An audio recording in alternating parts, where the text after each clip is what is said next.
세상 미혹과 유혹에 빠져서 사는데 주의 사랑이 우리를 다시 주님만 섬기고 오늘 또 내일도 주님을 섬기는 그런 믿음이 세상을 이겼으면 하는 바람입니다. 또 찬양이 드라마와 같이 우리의 삶의 자리를 고백하고 있습니다. 오늘은 주님이 지신 그 십자가, 우리가 져야 하는 그 십자가, 이걸 한번 생각해 보겠습니다. 예수님의 제자 요한이라고 하는 사람은 사람들이 저 사람이 어떻게 예수님의 제자가 될 수 있었겠냐라고 생각될 수 있는 그러한 성품을 가졌던 사람입니다. 요한 역시 정치적으로 야망이 큰 사람이었다 말할 수가 있는 사람이었고요. 요한은 상당히 독선적인 사람이었고, 그리고 시기와 질투심이 강한 사람이었고, 또 무엇보다도 화가 나면 사람을 죽이려 들 정도로 성격이 급했던 이런 불같은 사람이었다라고 성경은 그 요한에 대해서 그러한 부분들을 남겨놓고 있습니다. 그래서 예수님은 요한을 가리켜서 우려의 아들이다 이렇게 별명을 붙여질 정도로 급한 성품을 가졌던 사람이죠. 한 번은 예루살렘에 올라가시면서 사마리아 지방을 통과하여야 할 때에 분명히 사마리아 땅을 지나가면 지름길이었죠. 그런데 사마리아 사람들이 예수님과 그 제자 일행이 사마리아 땅으로 통과하는 것을, 들어오는 것을 거절을 한 거죠. 그때 누가복음 9장의 52절에 보면 요한은 불같이 화를 내면서 주여 우리가 불을 명하여 하늘로 쫓아내어 저희를 멸하라 하기를 원하시나이까 라고 할 정도로 성격이 불같음을 드러내고 있습니다. 그러나 그때에도 주님은 누가복음 9장의 55절에 보면 요한을 책망하시면서 함께 다른 촌으로 가자 이렇게 말씀하시는 모습을 봐요. 이 사건을 보면서 사도 요한은 몸은 주님을 따르는 제자였지만 그의 영은 아직까지도 예수님을 잘 모르는 제자였다라고 볼 수 있거든요. 여러분, 예수님을 믿으면 사람이 정말 변할 수 있을까요? 정말 변할 수 있을까요? 네. 아멘이 정답이어야 하는데 여러분들은 한번 이렇게 돌아보십시오. 얼마나 변하고 있나? 정말 변해야 맞습니다. 또 우리는 변해가는 과정 중에 있는 줄 압니다. 예수님을 위해서 자기 집을 팔아서 주님께 바친 사람은 더러 우리가 간증을 통해서 보았지만 자신의 못된 성질을 뽑아서 바친 사람은 그렇게 많지 않다라고 하는 거예요. 그렇다면 우리가 예수님을 믿어도 자기 성질대로 믿는 것이 아닐까라고 생각하는 사람들이 참 많다라고 하는 거죠. 그러나 여러분, 요한일서 4장의 7절에 가서 보면 사랑하는 자들아 우리가 서로 사랑하자, 이게 요한이 한 말이거든요. 그러니까 요한일서는 사랑에 대해서 참으로 애절하게 기록하고 있는 내용으로 된 책이다 라고 볼 수 있어요. 근데 이 애절하게 사랑을 논하는 그 기록을 한 사람이 바로 이 사도 요한이다 라고 하는 점이거든요. 원수가 눈앞에서 어른거리면 신앙생활을 가로막게 되어지는 것 같아서 그를 하늘에서 우리가 내려서 저를 내려쳐서 죽여버렸으면 좋겠다 라고 했던 사람이 요한이었는데, 사랑하는 자들아 우리가 서로 사랑하자 라고 하는 이 성경을 기록한 사람이 요한이라고 보면 처음에 예수님을 따랐던 이 사도 요한과 후에 이 사도 요한의 모습은 너무도 많이 차이가 날 만큼 변화가 이루어졌던 모습을 볼 수 있거든요. 하나님을 향한 사랑을 가진 사람은 원수까지도 사랑해야 한다, 이런 내용이 절절하게 기록되어 있는 것이 요한일서죠.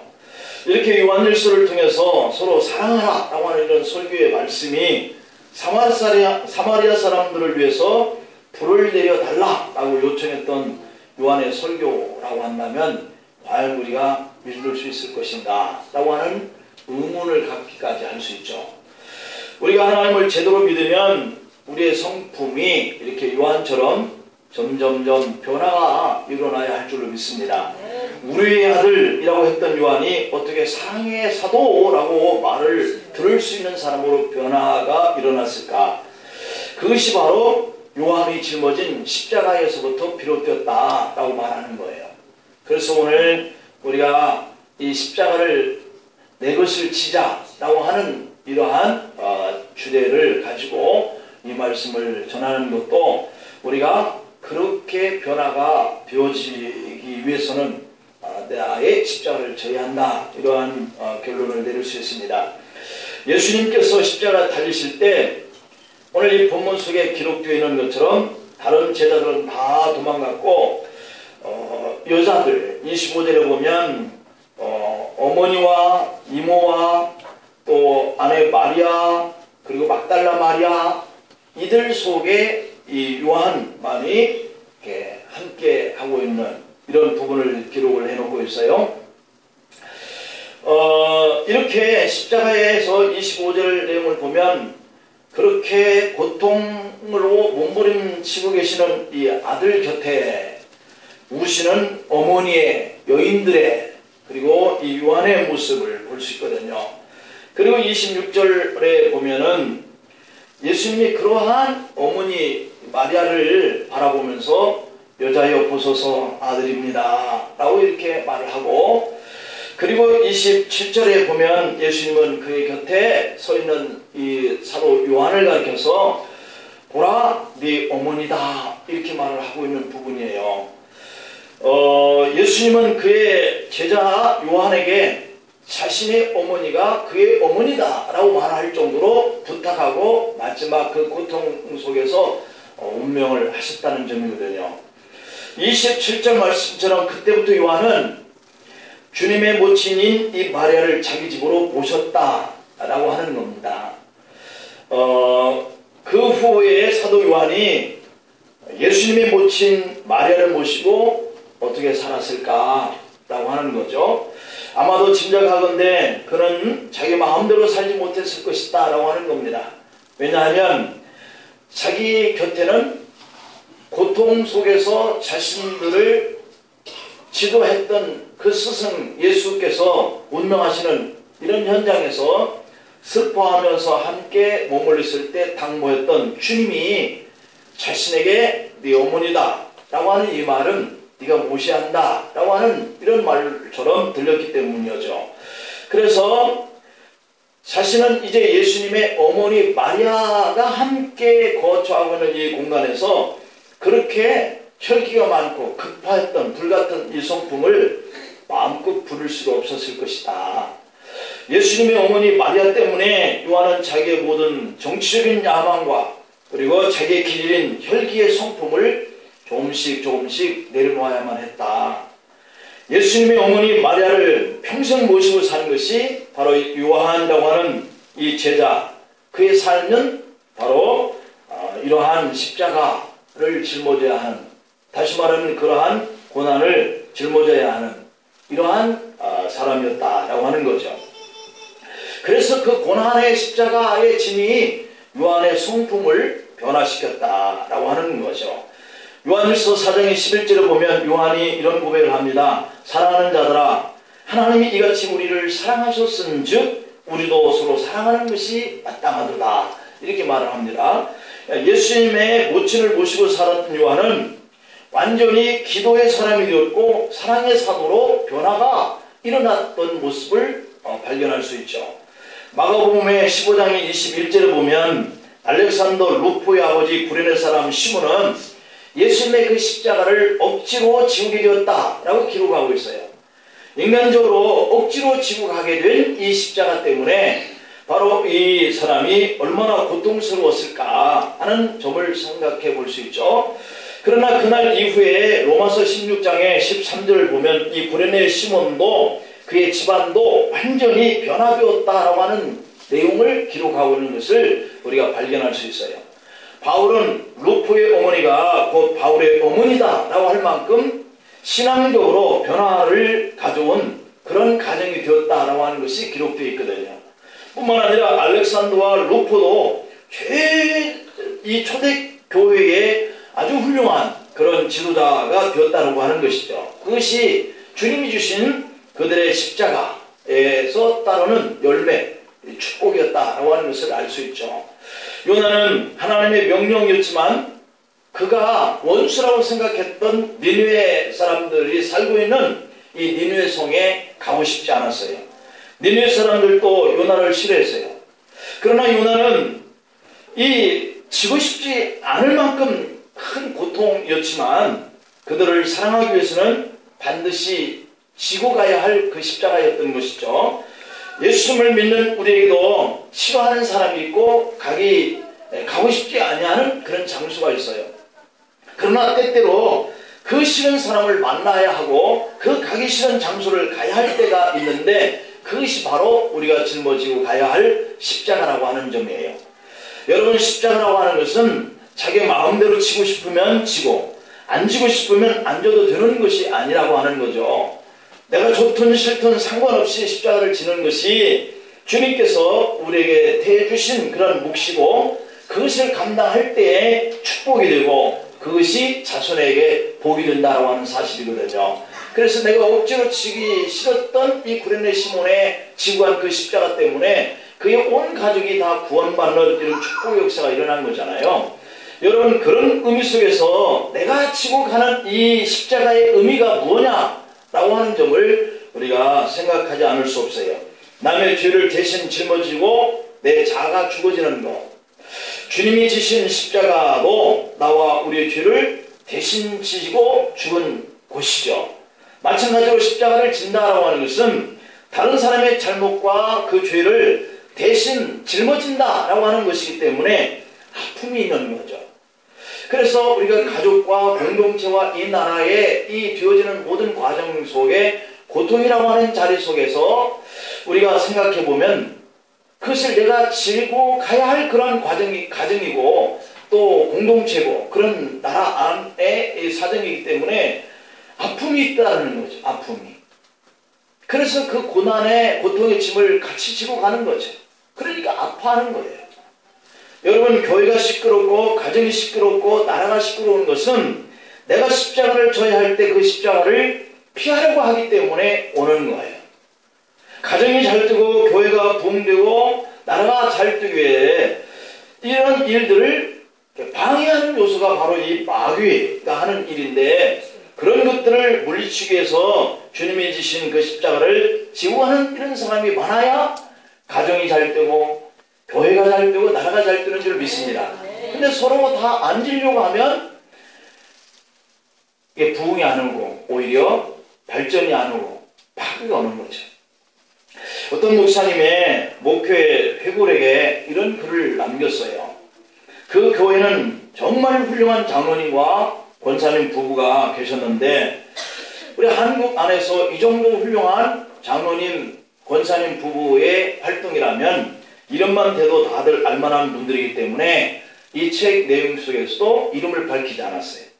그 권사님은 주일날 식사 봉사를 철저하게 하기로 유명한 그런 권사님이었다고 봅니다.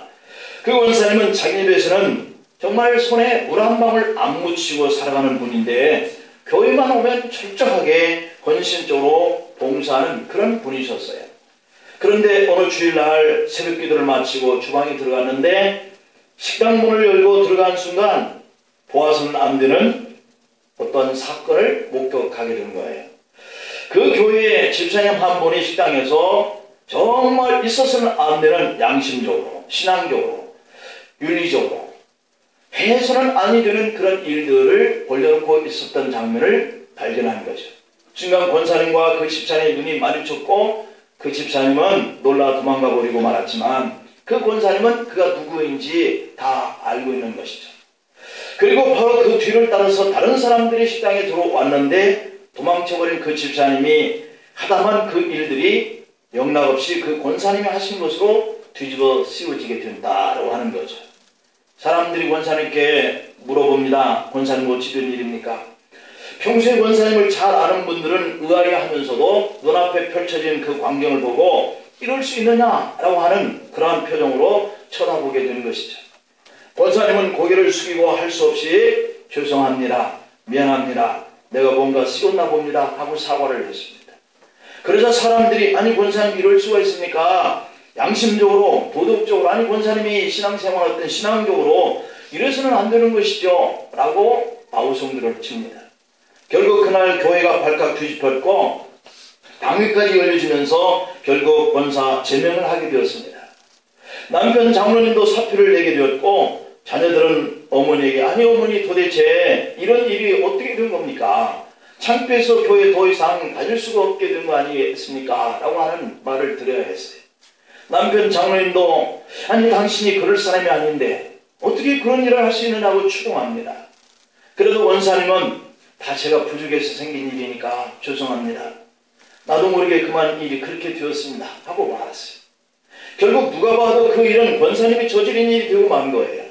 사람들은 교회에서 제적을 당했으니까 교회를 나가라고 했지만 그래도 권사님은 평생 내가 섬겨왔던 교회인데 가긴 어딜 가겠습니까? 그렇게 말하면서 아무리 못 나오게 해도 나오고 축자 살자 예배 드리는 일에 동참을 하고 그래도 또 식당까지 주방까지 내려가서 슬쩍슬쩍 반찬을 놓기도 하고 그럽니다. 그러다가 사람들이 보고 아니 권사님 그렇게까지 잘못을 해놓고도 무슨 낯짝으로 우리 교회에 나올 수 있고 또 무슨 염치로 주방에 들어와서 반찬을 놓습니까? 야단치고 욕하고 그냥 어떤 일도 못하게 막습니다. 그래도 권사님은 미안합니다, 이 일만이라도 하게 해달라고 애원하듯이 꾸준히 봉사하면서 교회에 출석합니다. 누가 뭐라고 하든지 욕을 하든지 손가락질을 하든지 교회를 못 나오게 막을지어라도 그래도 기어코 교회 나와서 예배를 드리고 할 수만 있으면 본문을 쉬면서 봉사하려고 애를 썼습니다. 여러분 그 권사님은 그 당시 살력으로 이런 멸시천대 받지 않을 만큼 부와 명예를 가졌던 분이라고 부릅니다. 설령 그 권사님이 그런 일이 본인이 저질렀다 할지라도 그분이 쌓아놓은 지금까지 덕망과 교회 안에서의 유대관계 속에서의 신뢰가 그 한 가지 일로 인해서 이렇게까지 무너지지 않을 만한 그런 위치에서 믿음 생활을 해왔던 분이었습니다. 그렇게 당하면서도 교회를 섬기고 봉사하기를 온 10년쯤 지나니까 다른 교우들이 그래도 권사님을 다시 인정하기 시작합니다. 그러던 어느 해에 교회에 부흥회가 일어났고 부흥회를 여는 가운데에 은혜가 충만한 그러한 시간에 강사 목사님이 말씀을 마치고 기도를 제목을 내놓고 시키면서 회개하라 회개하라 이렇게 외치죠. 실제로 10년 전 식당 안에서 일을 저지르고 도망쳤던 그 집사님이 갑자기 손을 들고 강단 앞으로 걸어 나오는 겁니다. 바로 그 순간 그를 뒤쫓아 나오면서 그 권사님이 달려가더니 그 집사님을 붙들고 꼭 껴안으면서 하는 말이 집사님 안돼 말하지마 막아서는 겁니다. 갑자기 부흥회의 분위기가 이상해집니다. 강사 목사님도 사정을 모르고 담임 목사님도 교인들도 다 몰랐지만 이를 꾸몄던 그 집사님과 그를 목회했던 그 권사님만큼은 서로가 잘 알고 있었던 것이죠. 이때 담임 목사님이 야단을 칩니다. 아니 권사님 뭐하는 짓입니까? 사실 그 목사님은 그럴 수밖에 없었습니다. 비록 10년의 세월을 흘렀다고 하지만 이미 권사님은 지은 죄로 인하여 탕묘에서 권사직까지 박탈당했던 사람이니까 당연히 목사님은 그 권사님이 또 자중하지 못하고 부흥회의 분위기를 망치려고 하는 행동같이 보여서 권사님을 야단친 거죠. 야단을 맞는 동안에 그 집사님 앞으로 나가더니 마이크를 잡고 말합니다. 제가 10년 전 교회 식당 안에서 잘못된 일을 벌인 장본인입니다. 제가 도망친 뒤로 그 모든 일을 고스란히 권사님께서 하신 일이 되고 말았고 또 본인이 그렇게 자기가 했다라고 했습니다. 제가 당할 치욕을 권사님이 애매하게 욕을 보신 겁니다. 사실 주방에서 벌여놓았던 그 일은 권사님이 하신 것이 아니라 다 제가 한 겁니다. 이제라도 주님께 용서를 빌고 권사님과 교우님들께 용서를 빈다 하고 또박 자백했습니다. 그러자 온 교회가 눈물을 흘리고 권사님을 오해하고 막대했던 자신들의 행동을 돌아보면서 통곡하면서 회개의 역사가 일어나는 것입니다. 그 통곡과 그 느끼는 성도들의 모습은 거룩한 감격이었고 회한의 아픔을 함께 나누는 정말 아름다운 광경이었다라고 이렇게 적고 있습니다. 그때 권사님의 남편 장로님과 그리고 그 자녀들이 집사님 앞으로 나오더니 눈물로 용서를 구한 집사님의 손을 잡고 집사님 정말 고맙습니다. 저희 어머님은 그럴 분이 아니셨는데 그렇게 더욱 실망이 컸던 10년 세월 동안 아픈 가슴을 안고 살아왔습니다. 그런데 이제라도 어머니의 누명을 벗겨져 명예롭게 살게 해주셔서 오히려 너무너무 고맙습니다. 그 다음에 권사님의 입을 열고 죄송하다며 말합니다. 이 일은 제가 지고 가야 할 십자가라고 생각을 했고 주님 앞에서는 그날까지 지고 가고 싶었습니다. 그런데 끝까지 지고 가지 못해서 부끄럽다라고 말을 하는 겁니다. 목사와 당위원과 모든 교우들은 그 후에 권사님을 더욱 존경하게 되었고 다시 이 당위가 열리고 권사님을 해벌하고 집사님을 징계하려고 할 때 권사님이 당위실에 또 뛰어들어가서 이 사건의 죄는 이미 제가 10년 전 모두 벌을 받았는데 또다시 벌을 주는 것은 옳지 않습니다 라고 간곡하게 만류를 했고 결국 십자일은 그렇게 아름답게 마무리되었고 그 집사님은 용서를 받게 되었다는 겁니다. 여러분, 가정이 쪼개지고 교회가 힘든 것은 허물을 덮어주는 주님이 지신 그 사랑의 십자가를 지지 않으려고 하기 때문입니다. 우리 예수님은 나의 죄와 우리 모든 인류의 죄를 대신 짊어지시고 십자가에서 죽으셨는데 나는 얼마나 십자가를 지려고 노력을 하고 있는지. 주님이 지신 그 십자가는 자기의 죄로 당하는 고통의 십자가가 아니었고 자기가 자초한 고통은 저주요 그리고 벌이지 십자가는 아니었던 것입니다. 어떤 사람이 하나님이 기뻐하시지 않는 자기 마음대로의 사업을 했다가 망하면서 하는 말이 내 십자가야 라고 말을 합니다. 하지만 여러분 분명히 말하지만 그것은 십자가가 아니라 불신앙의 대가인 거예요. 기도하지 못하면서 하나님께 묻지 않으면서 환난을 당할 때 어떤 이는 그것도 십자가다 라고 말을 합니다. 그러나 여러분 그것도 십자가가 아닙니다. 그런 경우는 기도하지 않았기 때문에 지게 되는 영적인 고난인 것이죠. 이것은 십자가가 아니라 자신의 잘못으로 인해서 당하는 일입니다. 진정한 십자가는 남의 잘못을 짊어지고 혼자 고통당하는 것이죠. 그것이 예수님이 오늘 지신 그 십자가의 의미인 겁니다. 우리는 약간만 자기를 오해하고 남이 잘못한 것에 불똥이 혹시라도 자기에게 뜰까봐 전전긍긍할 때가 얼마나 많은지 그것을 굳이 밝혀내려고 따지고 증인을 대고 해결해 보려고 합니다. 이때에 나오는 말이 생사람 잡네. 너 어디 두고 보자. 내가 누군데 본때를 보여주자면서 자기의 의의를 내세우려고 합니다. 여러분 사실 그럴 때 자기의 의의를 드러낼수록 자신은 사람들에게 인정을 이렇게 받을 수 있을지는 모르지만 십자가는 지지 못하는 것이죠. 십자가는 허물을 덮어주고 상처를 싸매어주고 남의 잘못을 자신이 전부 짊어질 수 있는 것이 십자가죠. 무디가 아주 깊은 기도에 들어갈 때 이런 경험을 했다고 그럽니다. 예수님이 나타나셔서 너의 죄를 내가 다 짊어지고 골고다로 간다 하나님 말씀을 하시더라는 거예요. 그리고 주님이 채찍을 맞으면서 살이 찢기면서 골고다로 올라가는 장면이 보여집니다. 얼마나 골고다를 힘들게 올라가시는지 무디는 환상 가운데 속에서도 저 십자가는 내가 져야 할 십자가인데 주님이 지셨군요. 그러면서 환상 중에도 얼마나 서럽게 울면서 예수님의 뒤를 쫓아가더라는 겁니다. 십자가를 지신 주님이 골고다에 다 올라가셨는데 어떤 사람이 예수님을 십자가에 못 박는데 무디는 그것을 구경만 하고 있더라는 거예요. 그러다가 무디가 슬픔을 견디다 못해 예수님을 십자가에 못 박는 그 사람에게 달려가서 예수님을 십자가에 못 박지 말아라! 못 박지 말아라! 외치면서 그 사람의 머리끄덩이를 잡아서 확 젖혔는데 무디 본인의 얼굴이더라 라는 것입니다. 너무도 놀란 무디는 환상에서 깨어나 통곡하면서 깨닫기를 내가 져야 할 그 십자가를 내가 지지 않으면 우리 주님이 또 십자가에 못 박히신다 라고 하는 이 사실을 경험을 하게 되었다는 겁니다. 여러분 우리 예수님은 여러분을 위해서 십자가를 지셨습니다. 그리고 오늘도 주님은 그 십자가를 질 수 있겠느냐고 우리에게 묻습니다.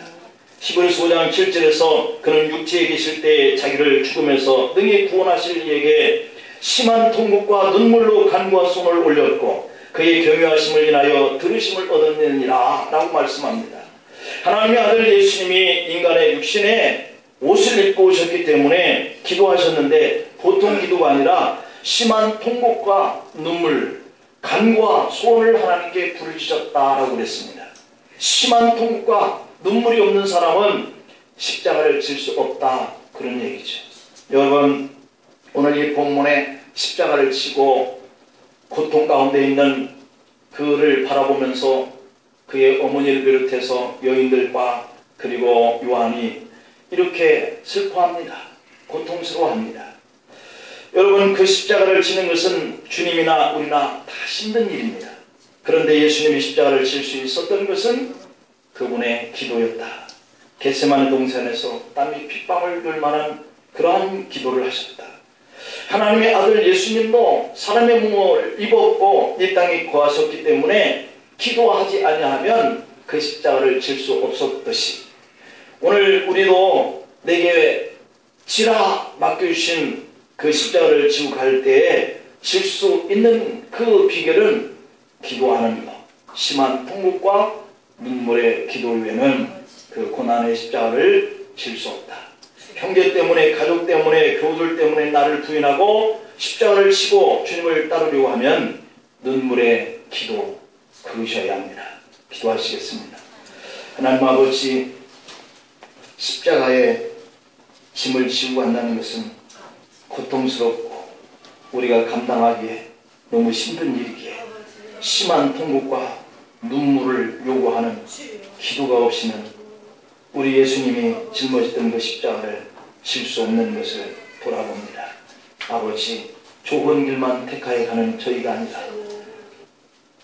상대의 짐을 나눠서 질 수 있는 이 일을 기피하지 아니하고 그 통로를 향하여서 갈 수 있는 결단을 통하여 우리 주님처럼 사랑하고 요한처럼 그렇게 사랑하는 사람으로 변화가 되었지요. 또한 이렇게 권사님이 집사의 그 잘못된 십자가를 12년 동안 평생 동안 지고 가려고 했던 거기에 교회에 놀라운 부흥의 역사가 일어났던 이 길을 저희를 또 가게 하여 주옵소서. 예수님의 이름으로 기도하옵나이다. 아멘. 321장 성경하겠습니다.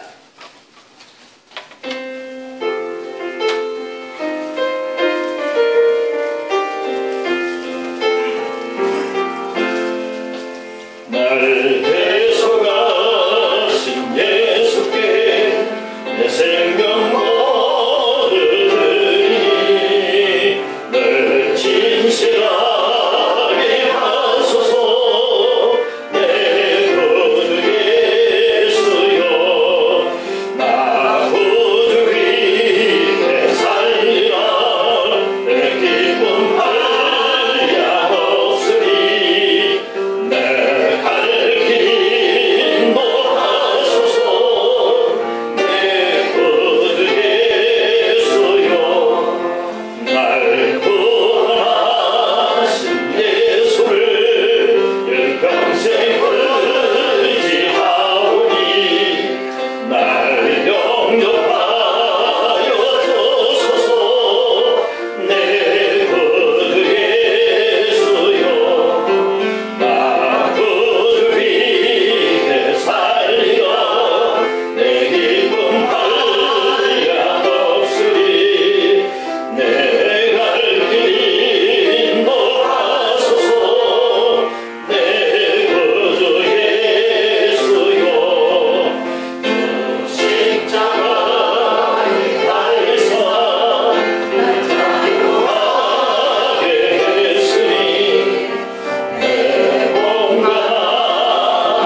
이모를 위해서 기도합니다.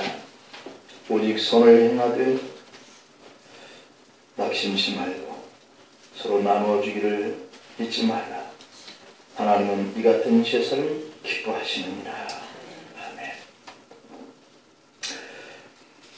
아버지 하나님, 내게 태인 그 십자가를 지고 믿음 안에서 변화된 새 인생을 살기를 다시 한번 결단해 봅니다.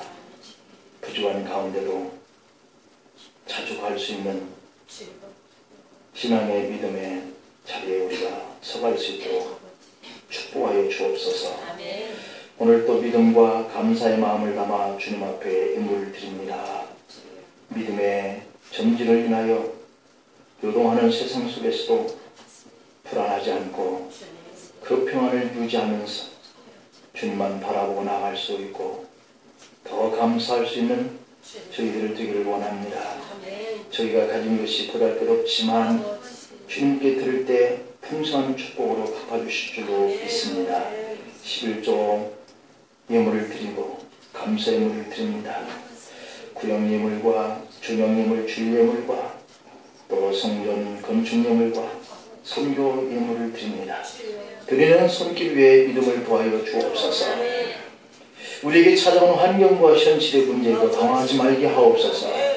오직 담대하여서 염려와 걱정과 근심을 주님께 맡겨버리고 믿음으로 이기게 하여 주옵소서. 어렵고 힘들 때에 내가 주님 앞에 과거에 심어놓은 그 뿌리가 깊어져서 오히려 기도의 씨앗들이 기적을 가져올 수 있는 축복의 통로만 열려지게 하여 주옵소서. 오늘 또 몸으로 봉사하는 아름다운 저희들 손길과 믿음의 사람들이 있습니다. 보이지 않는 곳에서 섬기는 이름 없는 헌신의 주의 교우들이 있습니다. 정성을 다해서 골방에서 교회에서 하나님 앞에 기도하는 주의 성도들의 간절한 눈물이 있습니다. 하나님, 이 한 주 동안에도 주께서 그들과 같이 하시는 역사를 통하여 이 세상의 어려운 문제와 우리가 져야 할 그 십자가의 고난 앞에서도 당당하게 담대하게 지고 갈 수 있는 힘을 발휘할 수 있도록 축복하여 주시옵소서. 생계를 위해서 기도합니다. 경제 여건과 환경이 좋아지게 하옵소서. 소득도 높여주시고 우리의 삶의 자리가 풍성하게 하여 주옵소서. 직장은 어떠에게 직장의 기도 열려주시고 직장에는 소득을 더하여 주시고 승진도 하게 하여 주시고 또한 사업을 경영할 때 주님이 친히 함께하여 주셔서 경영하는 바가 열매를 맺고 감사할 조건들이 많아지게 하여 주옵소서. 가정의 식구들을 구원하여 주시고 반석에 서가게 하여 주시고 가정에는 기쁨과 즐거움과 평강이 넘쳐나게 하여 주시고 자녀들은 결혼에 좋은 짝들을 만날 수 있도록 축복하시고